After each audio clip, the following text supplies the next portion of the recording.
সকালবেলা উঠেই কাজ শুরু করে দিলাম। প্রথমেই আমি এই যে আমার সীতাকুণ্ড গাছটা আছে, এই গাছের একটা ডালেই কুঁড়ি ভর্তি কুঁড়ি হয়েছে। ওর মধ্যে থেকেই যে কটা ফুল পেলাম তুলে নিচ্ছি। সকালবেলা ঘুম থেকে উঠে আগে কাজ হলো আমার স্নান করে পুজো দেওয়া। তো দেখো বাসি কাজ সেরে পুজো দিয়ে এসে গেছি। আর এতগুলো ফুল ফুটেছে। আর বড় গপু ছোট গপু এখন আমি সব স্নান করাবো। জগন্নাথ বলরামদের স্নান করাবো না, ওদের একটু মুছিয়ে দেবো। আর এদিকে ভোলানাথ আছে, আজকে সোমবার আছে, গঙ্গা জল দিয়ে স্নান করাবো। গণেশ ঠাকুরকে আজকে প্রথমেই আমি স্নান করিয়ে নেবো।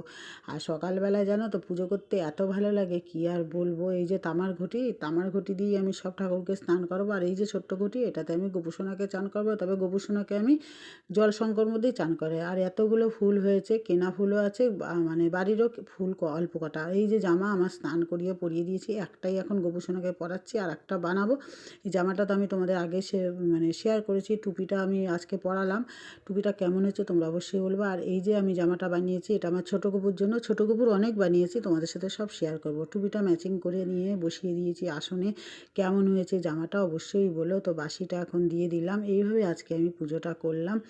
আর এখন সব ঠাকুরকে এখন আমি ভোগ নিবেদন করব আজকে কলা, মাখা সন্দেশ আর বাতাসা দিয়ে। তো দেখা হবে আবার নেক্সট ভিডিওয়।